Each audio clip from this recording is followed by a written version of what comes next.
Hello, my name is Sarah Garnich, and in this presentation, I'm going to discuss the ongoing environmental and health problems occurring in the aptly named area known as Chemical Valley. This presentation will demonstrate the enduring effects of colonialism with respect to historical and legal issues and the necessity to begin the reconciliation process.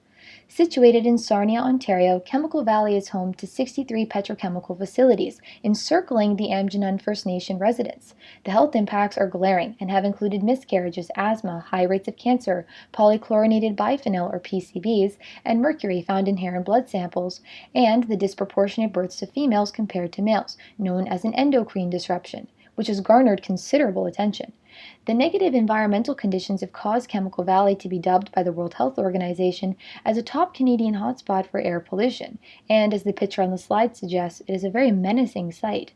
The environmental minister's decision to permit Suncor to increase its petroleum refinement activities has potentially aggravated the already hazardous health and environmental situation, therefore highlighting the ongoing exploitative relationship between the state and its Aboriginal peoples. This case is ongoing. On February 8, 2014, a chemical spill by Plains Mainstream Canada had benzene levels measured at 50 parts per billion. Prolonged exposure to high amounts of benzene can cause cancer. Even more recently, on February 23, 2017, flares, as depicted on the bottom picture of this slide, occurred due to what Imperial Oil alleges was equipment malfunction. The ministry noted that the flaring was of volatile organic compounds, namely the carcinogen benzene and sulfur. The World Health Organization has noted when speaking of benzene that, quote, no safe level of exposure can be recommended. These perceivable challenges for residents are alarming and demand action. Land is culturally significant for the Aamjiwnayn First Nation. Aamjiwnayn translates to at the spawning stream. The reserve is currently located along the St. Clair River. The word Aamjiwnayn in Ojibwe indicates an important gathering place, which was located at the base of Lake Huron and was used for millennia.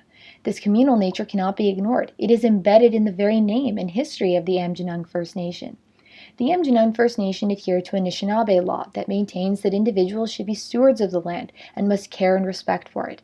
The Aamjiwnayn First Nation also have exclusive treaty rights to use and exercise their harvesting rights on this land. The land has also been used for conducting ceremonies and houses sacred sites. Cultural and historical ties should further indicate the necessity to initiate positive change. You may be wondering how the current location of the Aamjiwnayn First Nation came to be. The size of traditional land was reduced by Sarnia's encroachment, which took place in the years 1850 to 1950. The Aamjiwnayn First Nation territory was dramatically reduced from more than 10,000 to 3,100 acres. The 1892 Sarnia Indian Reserve map, present on this slide, demonstrates that the planning and resizing of traditional lands has a long history. The Indian Act of 1876 entitled the Canadian government fiduciary power to sell and surrender Aamjiwnayn First Nation territory. Fiduciary power can be thought of as the type of relationship between a trustee and a benefactor. However, due to the Aamjiwnayn First Nation's reduced population and territory size, land became vacant and available for activities such as petrochemical manufacturing. Arguably, this legacy of exploitation is sustained by limiting the Aamjiwnayn First Nation's inherent right to territorial land. Further progress was required for a more equitable relationship.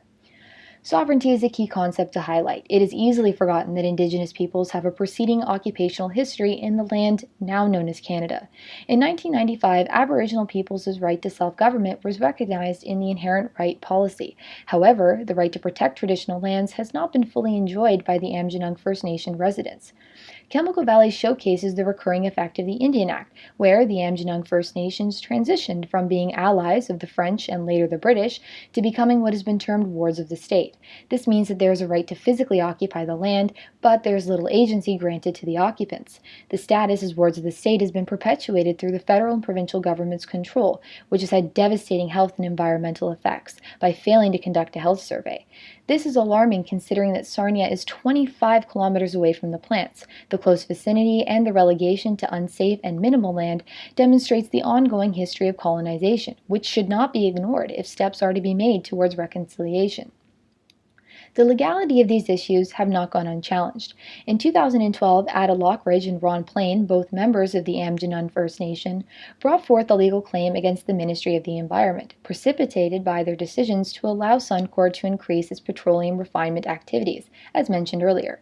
Unable to stand idly by, the litigants claimed that their right to procedural fairness was infringed, as well as their rights under the Canadian Charter of Rights and Freedoms, specifically Section 7, affirming life, liberty, and security of person, and Section 15.1, affirming equality rights. These rights should be upheld in order to promote fairness and ensure the safety of residents. Furthermore, since a cumulative assessment of the industry's impact was not administered by the federal government, they have therefore not taken the full responsibility under Section 35 of the Constitution Act 1982 to ensure that Aboriginal rights are acknowledged and upheld. Additionally, the negative health and environmental effects of the petrochemical facility's operations are in contravention of the Canadian Environmental Protection Act 1999, which affirms that the federal government bears the responsibility to use regulatory and also non-regulatory measures to, quote, protect the environment and human health. Upholding this constitutional act has been considerably lacking. The environmental minister breached the court's mandate by failing to conduct a cumulative review, potentially causing further harm to the environment and health of residents. This is a legal obligation under the Environmental Bill of Rights. It has been argued as to whether there has been a lack of government oversight in its response to emissions and industry leaks. This has been demonstrated through a lack of field response, failure to lay charges, and delayed reporting. One could argue, as Lockridge does, that the right to a healthy environment is a human right, one which has been greatly diminished by the industry's activities and lack of adequate governmental response. Vanessa Gray, a member of the Amjanung First Nation, and Elaine McDonald, an eco-justice scientist, filed an application for legal charges against Imperial Oil for violating two Ontario laws, namely emitting contaminants found to have a negative effect and the discomfort and inability to enjoy one's property. It is important to recognize that local residents are taking actions to ensure that their rights are upheld. This case is not limited to local or even national contexts. The United Nations Declaration on the Rights of Indigenous Peoples is an international document, and it may have been contravened. Specifically, Article 26.3 stating, quotes, "States shall give legal recognition and protection to these lands, territories, and resources. Such recognition shall be conducted with due respect to the customs, traditions, and land tenure systems of the Indigenous peoples concerned. The arguably callous disregard for both the health and the environmental conditions is not in accordance with the aforementioned article. The government should recognize this international standard in order to better protect Indigenous peoples." Furthermore, the United Nations Development Group Guidelines on Indigenous Peoples' Issues notes that through negotiation, a nation may address impediments to Aboriginal peoples' quote, right to development, which can be accomplished by ensuring that laws are upheld. Greater attention and action is necessary for local and potentially international change. Colonization has continued into the present. The environmental minister's delay in conducting a cumulative review mimics the behavior of colonists, since predetermined agreements with Aboriginal peoples were not fully respected.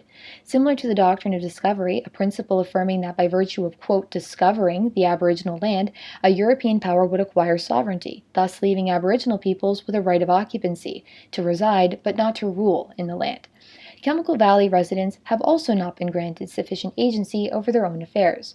The residents of Chemical Valley have an attachment to this land and, because of the negative conditions, may force them to choose between their ancestral land and health, thus limiting their mobility, very similar to the past system which historically has been used to regulate movement on and off reserves. Like the picture on the slide illustrates, residents may feel trapped. Environmental racism has been raised in this case. Similar to the colonists regarding Indigenous peoples as inferior, the treatment of the Amjanung First Nation may be unequal when compared to non-Aboriginal people. The Professional Engineers Government of Ontario has, since 2009, brought forward public health concerns, which have been ignored by the Environmental Ministry, to the effect of being called, quote, muzzling by PEGO. Such silencing continues the colonial effect of minimizing the rights of Indigenous peoples. Although reconciliation is difficult, it is necessary to move away from the colonial legacy. To begin the process of reconciliation, the Canadian government needs to recognize the Amjanung First Nations Chi-Nikawayan Community Constitution, outlining a dedication to a sustainable environment for future generations. Understanding the centrality of land and duty to care for it according to Anishinaabe law will also aid in the reconciliation process, as measures can be taken by the state to ensure that the land is protected and health is ensured. Adherence to the Truth and Reconciliation Commission's call to actions may also aid in the reconciliation process. Specifically, calls to action 43 and 44 outlining the adoption and implementation of the UNDRIP, and call to action 45I ordering that Aboriginal sovereignty needs to be recognized by the Government of Canada, which can be accomplished by repudiating doctrines such as the doctrine of discovery and terra nullius. Overcoming this colonial mentality is necessary for reconciliation and progress towards a more equitable relationship. Although greater attention has been given to Chemical Valley, action now must be made to combat the negative effects. Thank you for listening to this presentation.